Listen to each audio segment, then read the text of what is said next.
Okay, so today I've taken delivery of my order from Aj6 Engineering. I've gone with the basic TT extractor for the 6 litre V12, which is what I have. So what do we get out of the box?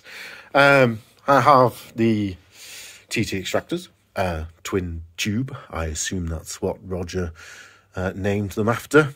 They get rid of the downpipe and part of the middle exhaust coming to a join here. We then go into our little link pipe, which has the Lambda sensor threading for the later cars. The Lambda sensor obviously usually is at the start of the what's it called, downpipe, just before the catalytic converters. So that's been moved back here.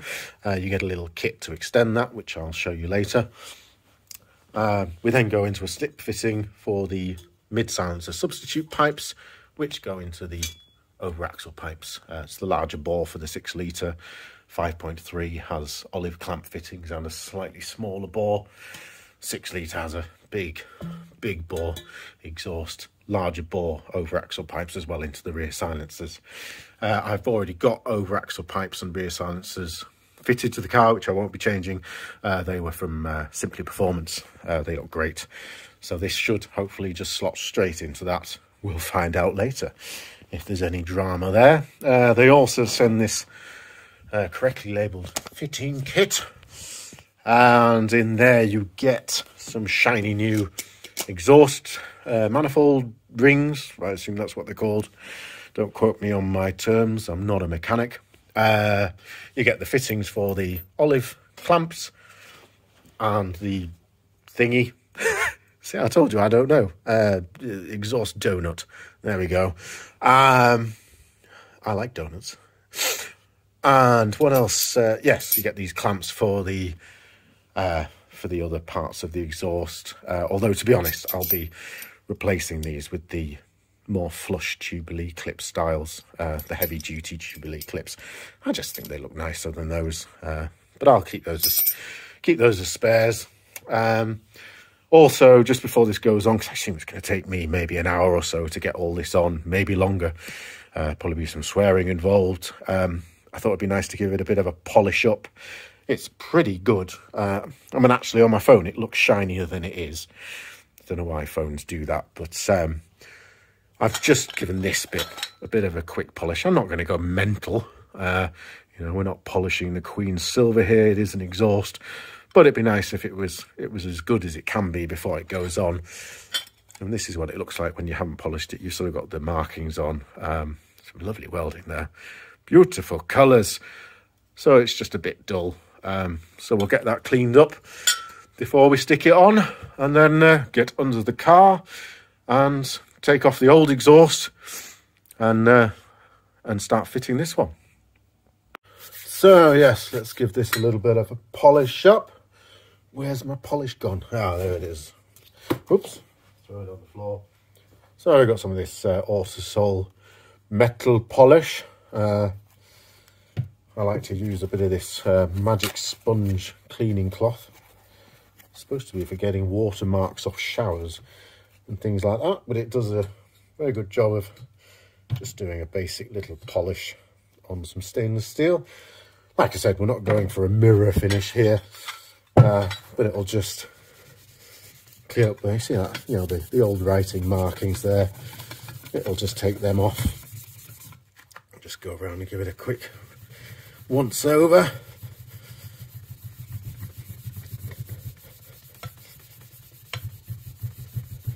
I don't have any particular tools for polishing, and I've got a drill with a buffing attachment. Maybe one day I'll treat myself to one of those bench mounted buffing machines.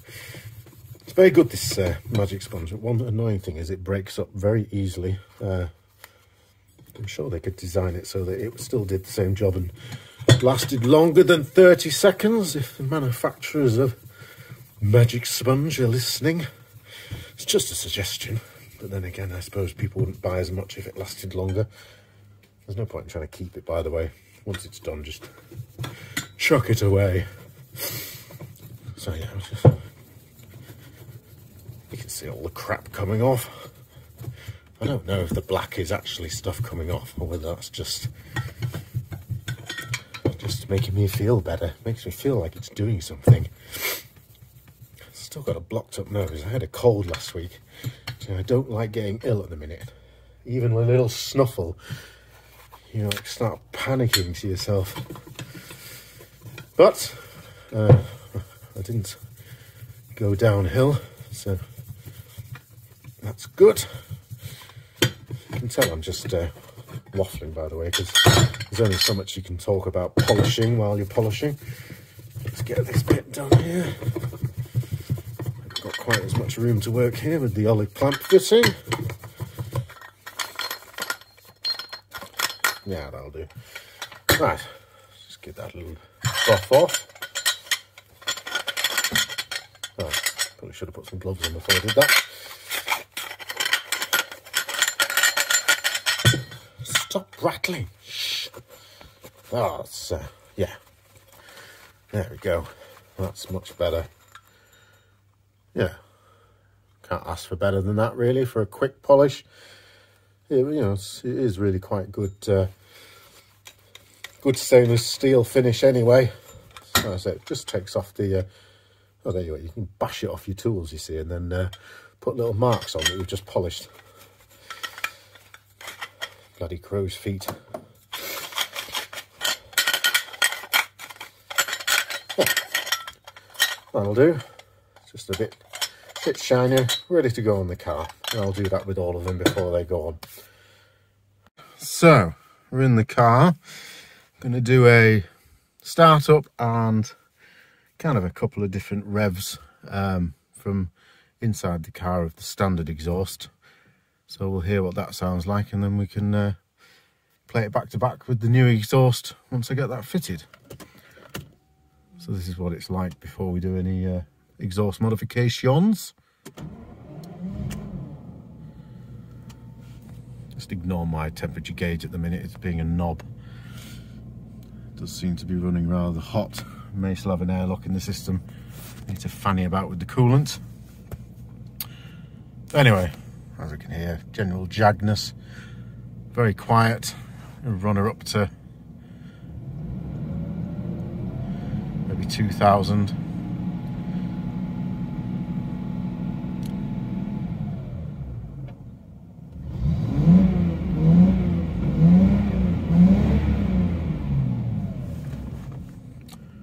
Okay, so I'll go film that outside the car, and then I can do that comparison later on.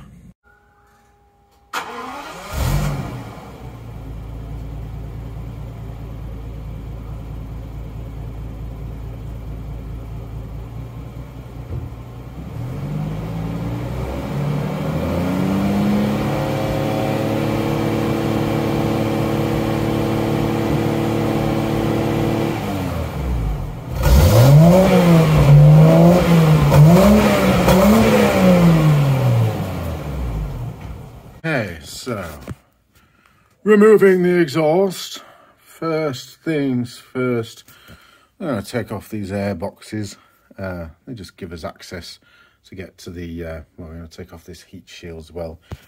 I actually started coating that one with some gold tape to make it look nice, because I couldn't be bothered to polish it. So yeah, the other one still needs doing, and I ran out of tape. It's quite an expensive way of making your heat shields look nice, but yeah, we're going to take off both side air boxes. Gives us access once we've taken that shiny heat shield off to get to the one of the nuts on the, that's me tightening and loosening a nut. What are they called? Downpipes off the manifolds. So let's just disconnect this thing there. This just pulls off. Pop that there. Actually, I'll put that there out of the way. Let's just remove the air filter. I'll replace these air filters anyway before I get the car back on the road again. Up in there, you've got 4 bolts to undo, and we'll just remove this breather thing for now, and you can see there's another bolt there to take off. Also behind there, actually I need to put the Jubilee clip back on there. When I put it back on properly, there's another air pipe.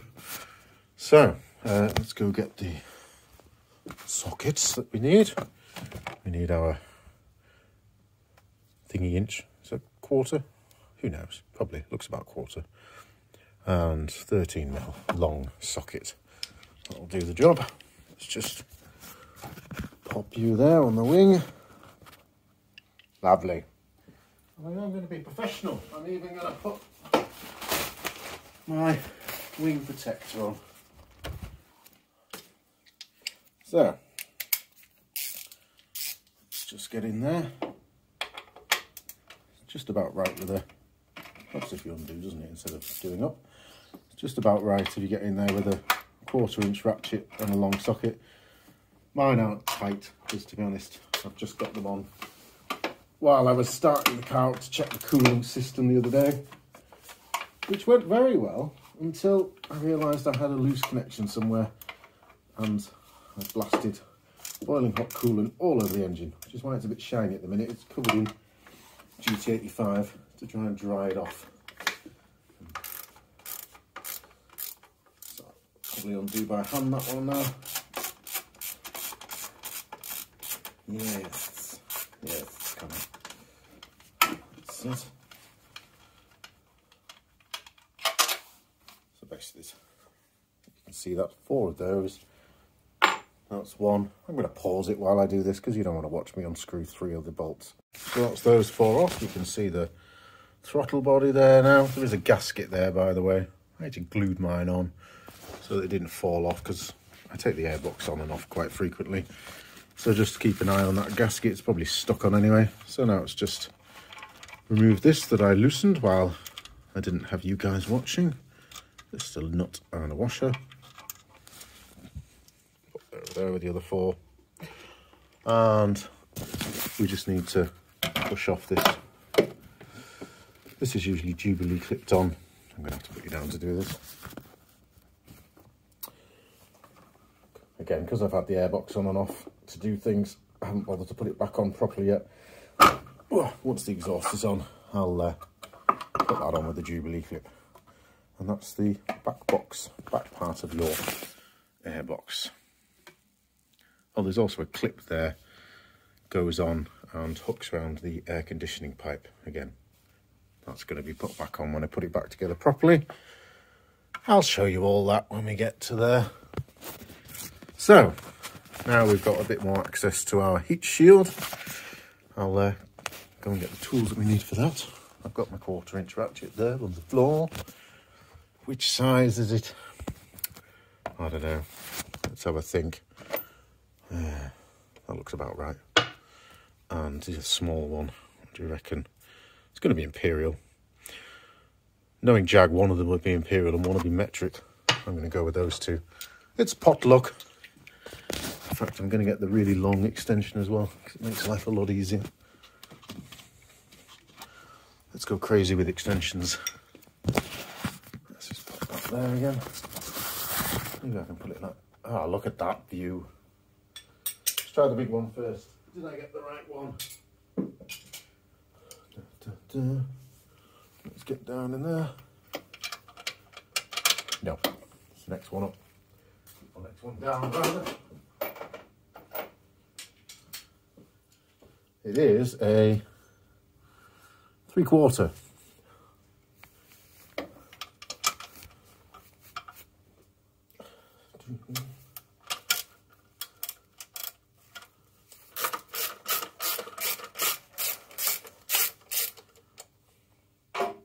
It's pretty loose actually again.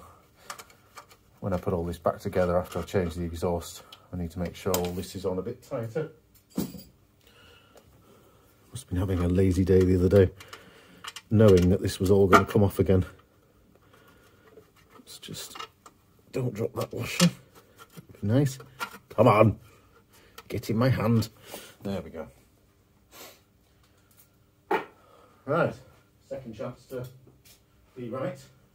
Did I get the small one? Oh no, that's way smaller than that. Hang on.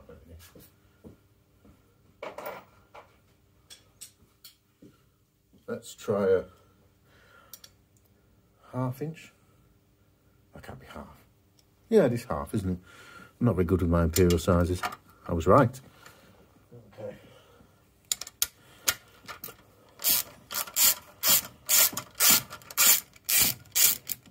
Lovely. Did just drop the ratchet there. Be fine. Let's try and grab this without dropping it down as well.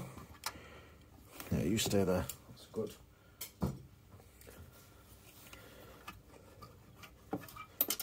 There goes the washer, sitting on my subframe now. I'll find that in a minute. So now it's a bit of a game of Jenga. Jenga? No, it's not the wrong thing. Jenga's the one where you pile things up, isn't it? Just goes out that way, get off the fuel. There we go. Okay, so my next job is to remove the lambda sensor. As I said, Roger's going to post out instructions or some sort of extension kit, because on this original system, the lambda sensor, which is these two wires here, they go into a heat shield type thing, and they kind of find their way around the back of the exhaust and connect just at the back of the, just at the start of the downpipe before the two catalytic converters. So these are, just pop that there, disconnect these. Come on, don't be a, there we go. The Aj6 system, I've worked out, comes into those little midsection bits which are going to be on the car about where it's starting to bend there. So it's quite a long way back. I assume I can run either down the side of the gearbox or something. Here's where your lambda sensor connects. It's a 20 mil.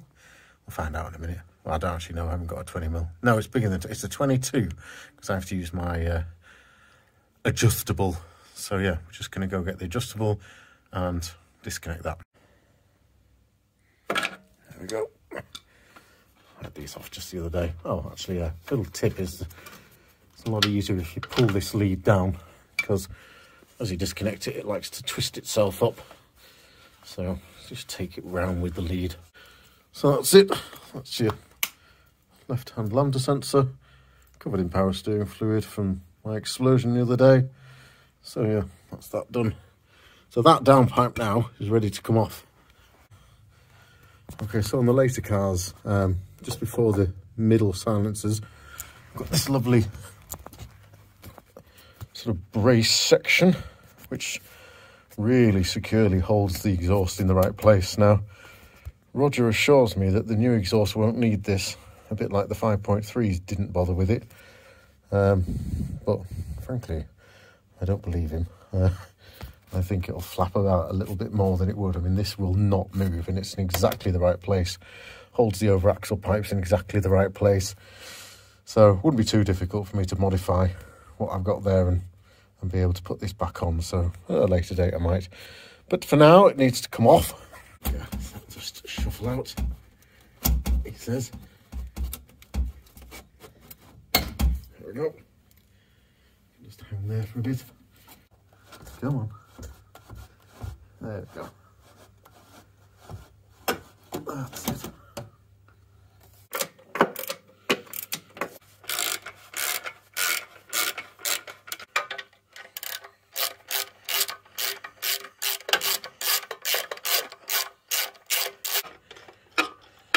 Nope, still there.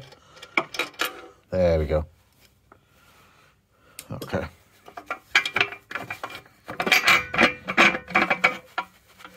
That's that off. Let's get in there. Just start that one off.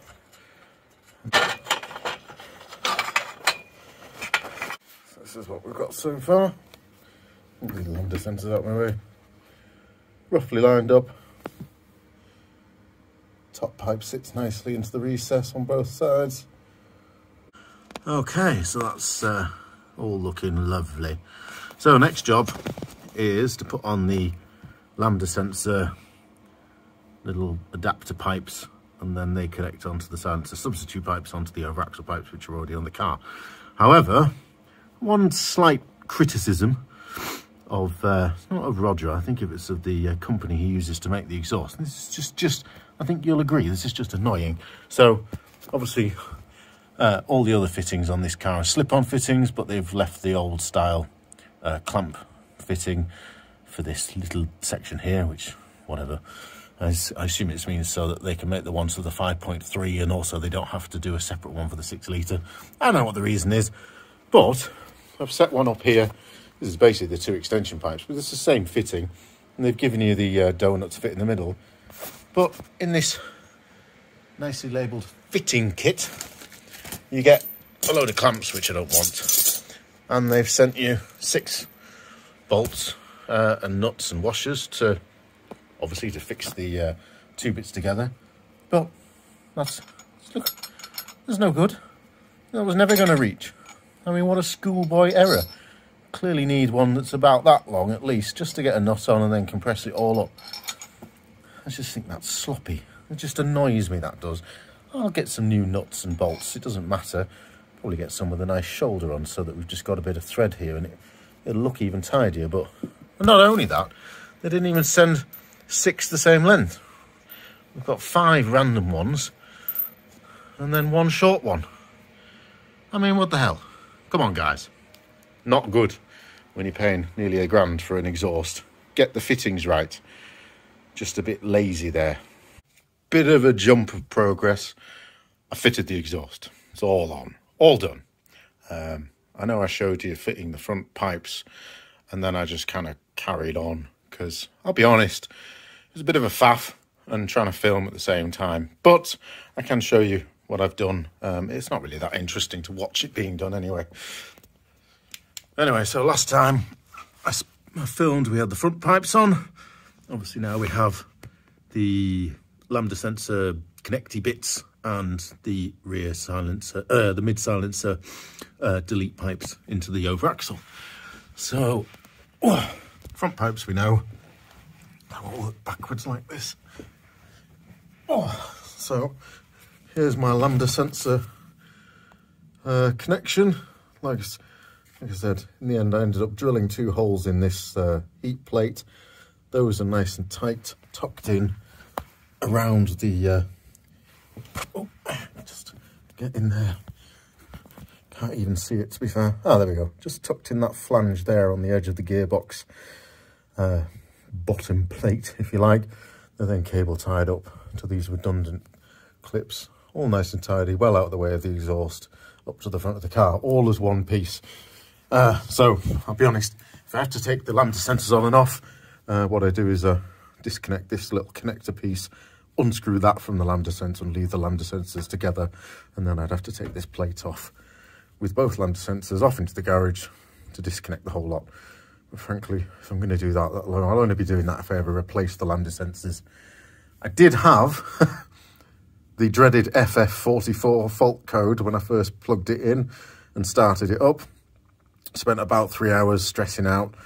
Apparently there's a service, Jaguar service, I can't remember what it's called, a service works something, S494 or something, where basically if you're having issues with the Lambda sensors, which they did on some cars, they added 2 ground points from the front bulkhead to the air inlet manifold. So I faffed about actually half setting that up, thinking that's what I'm going to have to do, only to then realise that I hadn't plugged this one in. So, you know, that was nice. I didn't feel like stupid or anything, but I'd actually left the data, so the white little push plug, disconnected. So I plugged that in and everything's fine. So far, no fault codes, everything runs fine. You can hear the car idling properly. Then, I'll show you these are connected. I'll just spin round. These then connect on all nicely. Now I know I discussed this bracket, which you will notice is now removed. I'll be honest, just behave yourself, light. Let's just have that there. I'll be honest, actually. I'll give Roger, maybe Roger was right. These are pretty solid. Now they're plugged in. You can move them very slightly if you're really rough with them, but they're not going anywhere. So fair play. I guess without the heavy silencers, you know, sticking out like this, weighing it down, you don't really need the extra brace. So that's nice, get rid of that. So we're in the car, same as before. This is the idle sort of sound.